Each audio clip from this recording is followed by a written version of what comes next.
Some of you might already think less of me from the clickbaity title, but I promise you that it is not misleading. I'm definitely no game theorist MatPat about things, but I am a thinker, and I do enjoy looking at things in depth. So think of this as an analysis between the two games, what each one did well, what each one did not do so well. Hello, ladies and gentlemen, boys and girls, my little deviants. It's time to rant a while about something that I've been putting an extensive amount of thought into, believe it or not. That question, as the title implies, is whether or not Finding Paradise is better or worse than To the Moon. I read a couple of reviews from certain sites and critics, and the thing that has come up quite a few times is that Finding Paradise hasn't quite lived up to their expectations. And again, I've been trying to explore the reason as to why for a long while now, and I think I've finally thought about it long enough to properly word this video to make a valid point here. So back to my original question, is it better or worse than To the Moon? Well, to answer that, it's not going to be so clear-cut as the question seems. However, if you're comparing the two games objectively like this, I'm afraid to say that you're already in the wrong mindsets. Strap in, ladies and gentlemen, this one's gonna be a doozy. The first thing I want to bring to the table is that the game is called Finding Paradise, not To the Moon 2. I think the naming was actually an intentional concept.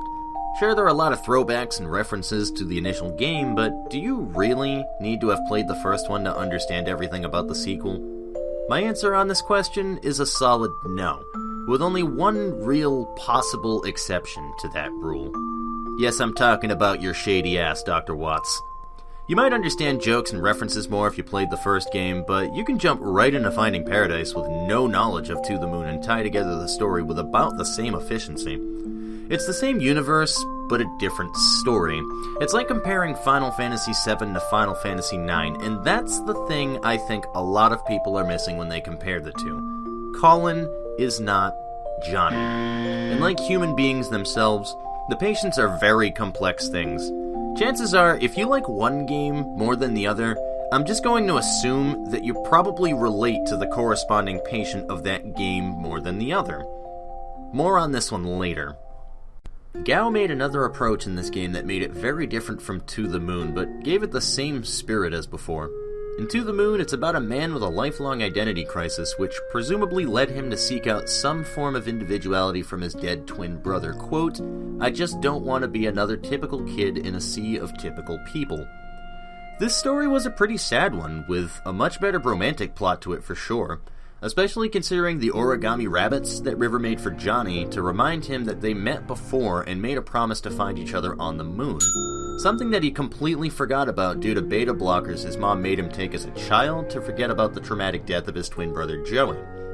Finding Paradise, however, focuses almost solely on Colin, specifically his childhood where he meets a girl named Faye and spends every moment that he can in his young life with her just to escape his loneliness.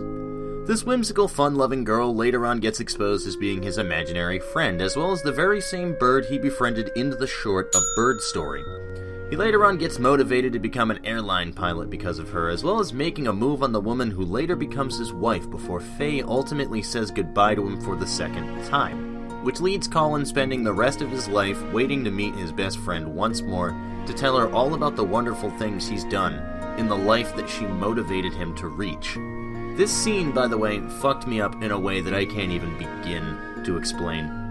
Finding Paradise had a different moral in it, which revolved almost entirely around the barrier of what is real and what is imaginary. It's a little more surreal than its prequel, which centered itself around the love story between Johnny and River, as well as memories themselves. With all of this being said, you're probably wondering which game I have the preference for, and my vote is on Finding Paradise without a doubt. I certainly relate to Colin a lot more, and I just think that he's a sharp individual that spent a majority of his childhood playing make-believe, and while I didn't ever have an imaginary friend, I certainly was a grade-A space cadet. No pun intended. He's a free spirit that was completely oblivious to the world around him and made his own happiness with that which was make-believe, and personally, I enjoyed the story of the character Faye far more than anything else. The fact that she was also designed to be the bird Colin befriended in A Bird Story absolutely blew my fucking mind, and I never drew that connection during the actual Let's Play.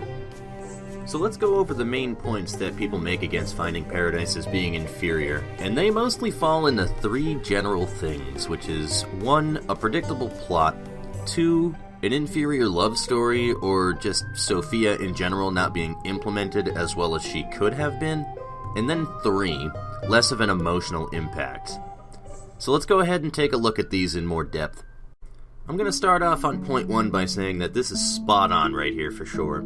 There's very little to argue about it, really. I'm not sure whether or not it was easier because I was already reading in between the lines on this one with a general idea of what to expect, but I pretty much already knew that Faye was his imaginary friend very early on. As for point 2, honestly, it kinda aggravates me a little bit because I see this argued everywhere way too much. People seem to have this imaginary standard where if a game lacks a strong and apparent romance as a driving force to the plot, then it immediately makes the game worse than it could be otherwise. I get love conquers all and such, and true, it does make the game set a more emotional impact. But there are more deep and impactful concepts in the world. What about friendship? What about dreams and aspirations? As much as I love To the Moon, that's one thing that Colin certainly has over Johnny, which were dreams. Dreams that Colin made a reality with the help of Faye. He wanted to fly so he could find his bird friend once more, and gosh darn it, he frickin' did it. He wanted to get closer to Sophia because he loved her, and once again with Faye's motivation, he accomplished it. Johnny, on the other hand, just wanted to be unique and wanted to go to the moon, and the old bastard couldn't even remember why. Sure, this was the crux of the first game, but it's a little bit deeper than I explained it, sure, but that's gonna lead us over to our final point here. And I completely agree with this point, but in an interesting way. People seem to get so wrapped up with the climax and the turning point in this game that they kind of forget about the stronger events in the game, I feel. We're talking about Finding Paradise here, not To the Moon. I think just about everyone playing this game knew that Faye was the catalyst for his wish, and that he likely wanted to see her again. This part makes fulfilling his wish incredibly predictable, therefore less impactful. But again, I think the 2 parts that hit the hardest were the balcony meet just before Colin dies, and that goddamn scene where Faye says goodbye. Seriously, that scene fucked me up, man. It was like, no, Faye, don't leave him, dude, that's bad, and she's like, deuces. It was fucking sad, man, honestly.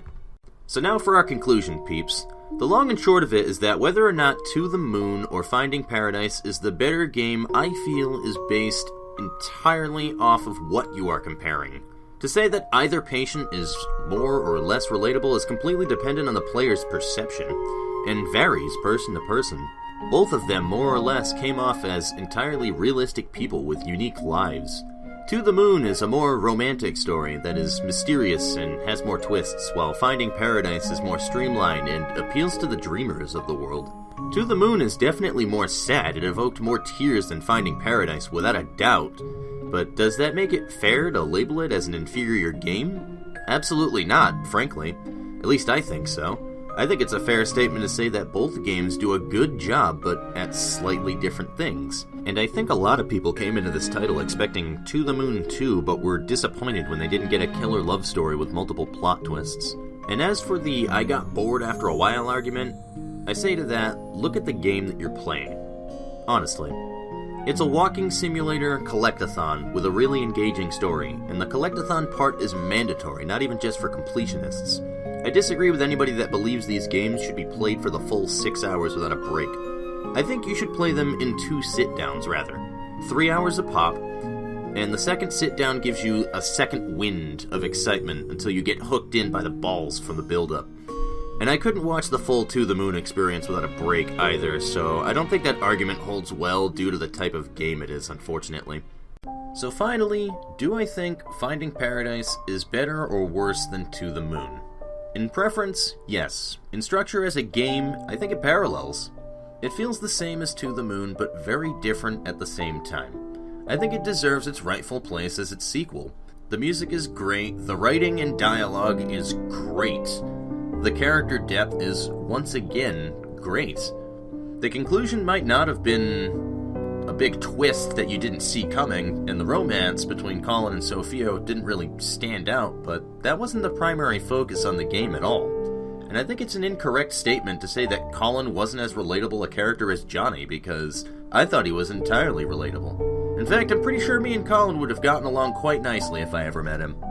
I truly think people came into this title with expectations to come into something that they were going to cry their eyes out at a big tear-jerking moment that was equally sad and beautiful at the same exact time. And then they were let down by all the lighthearted things that were in this game as well, and I just think it's a little unfair to Finding Paradise, honestly. They tried something different with this one ultimately, and frankly, I really like it. So, on that note, if you liked hearing me rant about this, guys, let me know in the comments, leave a like, or fucking, I don't know, if you haven't, subscribe to the channel. There's a lot more fucking ranting where that came from, believe me. I have a Discord channel now as well that I'm just going to pop into the description for you if you're interested in that. And yeah, that's all she wrote. Alright, I'll see you guys later on. Take it easy.